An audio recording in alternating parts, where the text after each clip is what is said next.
போட்டித் தேர்வுகளுக்கான பொதுத்தமிழ்ல 361வது கேள்வி. சொற்களை ஒழுங்குபடுத்தி சொற்றொடராக்குக. உயிர் வளர்த்தேன் உடல் வளர்த்தேனே, உடம்பை வளர்த்தேனே உயிர் வளர்த்தேனே, உடம்பை வளர்த்தேன் உயிர் வளர்த்தேனே, உயிர் உடம்பை வளர்த்தேன் வளர்த்தேனே. இதை பார்த்தோன்னே திருமூலரோட வரிகள்னு நமக்கு தெரியும். திருமூலரோட சரியான வரிகள் என்ன அப்படின்னா, உடம்பை வளர்த்தேன் உயிர் வளர்த்தேனே. உடம்பை வளர்த்தேன் உயிர் வளர்த்தேனே. உடம்பை வளர்த்தேனே உயிர் வளர்த்தேனே ரெண்டு இடத்துல ஏகாரம் வராது. உடம்பை வளர்த்தேன் உயிர் வளர்த்தேனே, இதுதான் சரியான சொற்றொடர். சொற்களை ஒழுங்குபடுத்தி சொற்றொடராக்குக. நனைப்போம் அன்பு நதியினில் இதயமெல்லாம். அன்பு நதியினில் நனைப்போம் இதயமெல்லாம். இதயமெல்லாம்னு முடியவே கூடாது, வினை முற்றோட முடியணும். அதனால இதயமெல்லாம் அன்பு நதியினில் நனைப்போம் அப்படிங்கிறத சரியான வாசகம். நனைப்போம் அப்படின்னு வினை முற்றோட முடியணும்.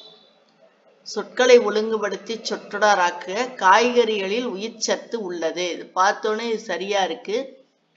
கறிகளில் காய் உள்ளது உயிர் சத்து, காய் உள்ளது கறிகளில் உயிர் சத்து. இதெல்லாம் ஒரு சொற்றொடர், ஒரு அர்த்தம் தராத ஒரு சொற்றொடர்கள் இதெல்லாம். கறிகளில் உயிர் சத்து காய் உள்ளது அப்படின்னு ஒரு அர்த்தமே இல்லாத சொற்றொடர். இதுல அர்த்தமுள்ள சொற்றொடர் எதுன்னு பார்த்தா காய்கறிகளில் உயிர் சத்து உள்ளது.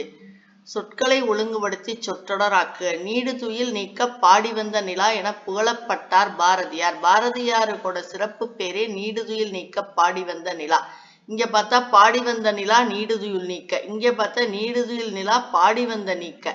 இங்க பார்த்தா முதல்ல பாரதியார் புகழப்பட்டார். என்னன்னு புகழப்பட்டார், அதுதான் முதல்ல வரணும். அதனால நீடுதுயில் நீக்க பாடி வந்த நிலா என புகழப்பட்டார் பாரதியார் அப்படிங்கிறத சரியான சொற்றொடர். அவருக்குள்ள பேருதான் நீடுதுயில் நீக்க பாடி வந்த நிலா. நீண்ட தூக்கத்தை போக்குவதற்காக பாடி வந்த நிலா அப்படின்னு அவருக்கு விருது, சிறப்பு பேர் கொடுத்திருக்காங்க.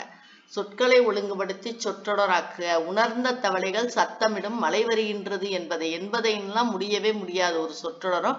அதனால இதுவும் வராது, இதுவும் வராது. இது ரெண்டும் சத்தமிடும் வருகின்றது கரெக்டா வினைமுற்றோட முடிஞ்சிருக்கு.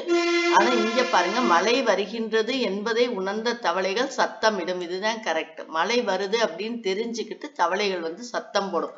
இதை பாருங்க, தவளைகள் சத்தமிடும் என்பதை உணர்ந்த மழை வருகின்றது. தவளைகள் சத்தம் போடும் அப்படின்னு நினைச்சுக்கிட்டு மழை வராது. மழை வர்றது தெரிஞ்சுதான் தவளைகள் சத்தமிடும். அதனால அர்த்தமுள்ள சொற்றொடர்னு பார்த்தா இதுதான். மழை வருகின்றது என்பதை உணர்ந்த தவளைகள் சத்தமிடும். தவளைகள் சத்தமிடுறதுக்காக மழை வராது. மழை வருதுன்னு தெரிஞ்சு தவளைகள் அதுக்கப்புறம் சத்தமிடும். பசுமை பெயர் சொல்லின் வகையறிக. மையின்னு முடியுது. இது ஒரு பச்சை பசேல்னு இருக்கு அப்படின்னு சொல்லி ஒரு குணத்தை, ஒரு பண்பை, ஒரு இதோட பண்பை சொல்றதுனால இது பண்பு பெயர். காஞ்சிபுரம் அப்படிங்கிறது ஒரு இடத்தை குறிக்கிறதுனால இது இடப்பெயர். மாதம் அப்படிங்கிறது ஒரு காலத்தை குறிக்கிறதுனால இது காலப்பெயர். காய்ங்கிறது செடியில உள்ள ஒரு உறுப்பை குறிப்பதுனால சினைப்பெயர். கால் அப்படிங்கிறது உடம்பில் உள்ள ஒரு உறுப்பை குறிக்கிறதுனால சினைப்பெயர். தைத்திங்கள் அப்படின்னா அது இரு பெயரொட்டு பண்பு தொகை. எப்படின்னா, திங்கள்னா மாதம், தை மாதம். திங்கள்ங்கிறது பொதுப்பெயர், எல்லாத்துக்கும் மார்கழி திங்கள்னு போடலாம், சித்திரை திங்கள்னு போடலாம். எதுக்கு வேணாலும் நம்ம திங்கள்ங்கிற பொதுப்பெயரை யூஸ் பண்ணிக்கலாம். மாதங்கள், அதாவது எதுக்கு வேணாம்னா 12 மாதங்களுக்குமே திங்கள்ங்கிற பொதுப்பெயரை யூஸ் பண்ணிக்கலாம். அதுக்கு முன்னாடி எந்த மாதத்தை குறிக்கிறோமோ அதனுடைய சிறப்பு பெயர் வந்துடும். தைனா தை, சித்திரைனா சித்திரை, அது குறிப்பிட்டு சொல்ற ஒரு சிறப்பு பெயர் வந்துடும். அப்போ ஒரு சிறப்பு பெயரும் ஒரு பொது பெயரும் சேர்ந்தா அது இரு பெயரொட்டு பண்பு தொகை. மார்கழி திங்கள்னாலும் சரி, தை திங்கள்னாலும் சரி, சித்திரை திங்கள்னாலும் சரி, திங்கள் மாறாது, அது பொது பெயர். இந்த மாதம் மட்டும் மாறும், அது சிறப்பு பெயர் இரு பெயரொட்டு பண்பு தொகை. அவர் அவர், அவர் கூட்டல் அவர் அப்படின்னு பிரிச்சு அவர் அவர், ரெண்டு சொல் ஒன்னா வருது. அவர் அப்படிங்கிறதுக்கு ஒரு பொருள் இருக்கு. இப்ப சலசல கலகல அப்படின்னா ஒரு பொருள் இருக்காது கலக்கு. ஆனா அவரவர் அப்படின்னு பிரிக்கும் போது அவர் அவருக்கு ஒரு பொருள் இருக்கு. ரெண்டு சொல் அடுத்தடுத்து வர்றதுனால இது அடுக்கு தொடர். நிலை ஈய, இந்த ஈ வந்தாலே இது சொல்லிசை அளபடை அப்படின்னு நான் உங்களுக்கு சொல்லி கொடுத்துருக்கேன். ஈ வந்தா சொல்லிசை அளபடை. ஆ வந்தா செய்யுளிசை அளபடை. ஊ வந்தா இன்னிசை அளபடை அப்படின்னு நம்ம ஏற்கனவே ஒரு கொஸ்டின்ல பார்த்திருக்கோம். பார்த்தீங்கன்னா தெரியும். ஈ வந்தா சொல்லிசை அளபடை.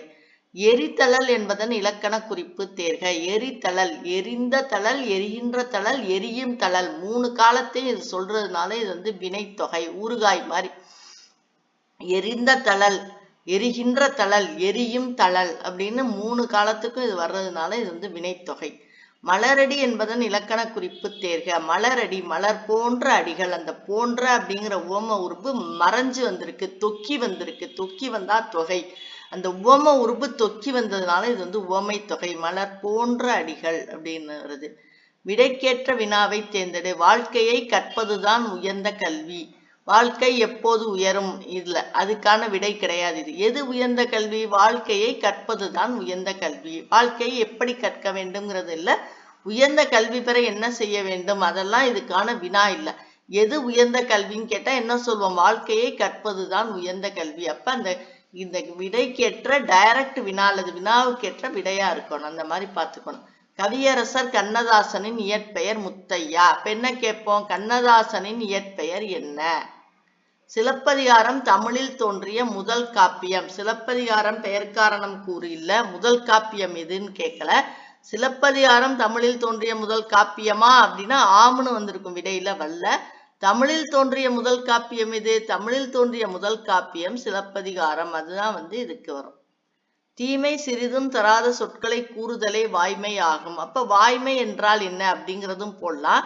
வாய்மை எனப்படுவது யாதுன்னு போடலாம். எத்தகைய சொற்களை கூற வேண்டும், எத்தகைய சொற்களை பேச வேண்டும்ங்கிறதுலாம் இன்டைரக்ட் கொஸ்டின்.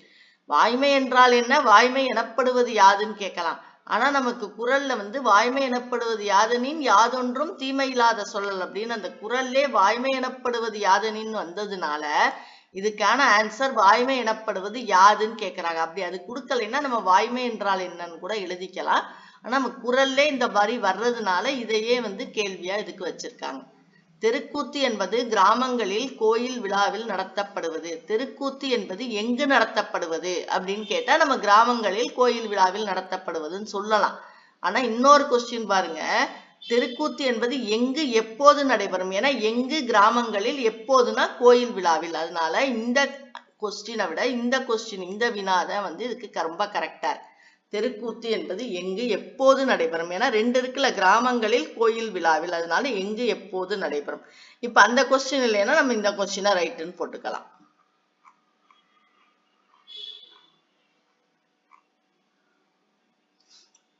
திருமூலரோட வார்த்தை வந்து உடம்பை வளர்த்தேன் உயிர் வளர்த்தேனே. இது வந்து உடம்பை வளர்த்தேனேன்னு வந்திருக்கு, அதனால இது வராது. உடம்பை வளர்த்தேன் உயிர் வளர்த்தேனே. சொற்களை ஒழுங்குபடுத்தி சொற்றொடராக்க. இதயமெல்லாம் அன்பு நதியினில் நனைப்போம். நீங்களே சொல்லி பார்த்தாலே அது வந்துடும். காய்கறிகளில் உயிர்ச்சத்து உள்ளது. நீடுதுயில் நீக்க பாடிவந்த நிலா என புகழப்பட்டார் பாரதியார். மழை வருகின்றது என்பதை உணர்ந்த தவளைகள் சத்தமிடும். பசுமை பண்பு பெயர், காஞ்சிபுரம் இடப்பெயர், மாதம் காலப்பெயர், காய் சினைப்பெயர், கால் சினைப்பெயர். தைத்திங்கள் இருபெயரொட்டு பண்பு தொகை, அவரவர் அடுக்குத் தொடர், நிலைய சொல்லிசை அளபடை, எரித்தழல் வினைத்தொகை, மலரடி உவமை தொகை. விடைக்கேற்ற வினா. வாழ்க்கையை கற்பதுதான் உயர்ந்த கல்வி. எது உயர்ந்த கல்வி? கவியரசர் கண்ணதாசனின் இயற்பெயர் முத்தையா. கண்ணதாசனின் இயற்பெயர் என்ன? சிலப்பதிகாரம் தமிழில் தோன்றிய முதல் காப்பியம். தமிழில் தோன்றிய முதல் காப்பியம் எது? தீமை சிறிதும் தராத சொற்களை கூறுதலே வாய்மை ஆகும். வாய்மை எனப்படுவது யாது? தெருக்கூத்து என்பது கிராமங்களில் கோயில் விழாவில் நடத்தப்படுவது. தெருக்கூத்து என்பது எங்கு எப்போது நடைபெறும்?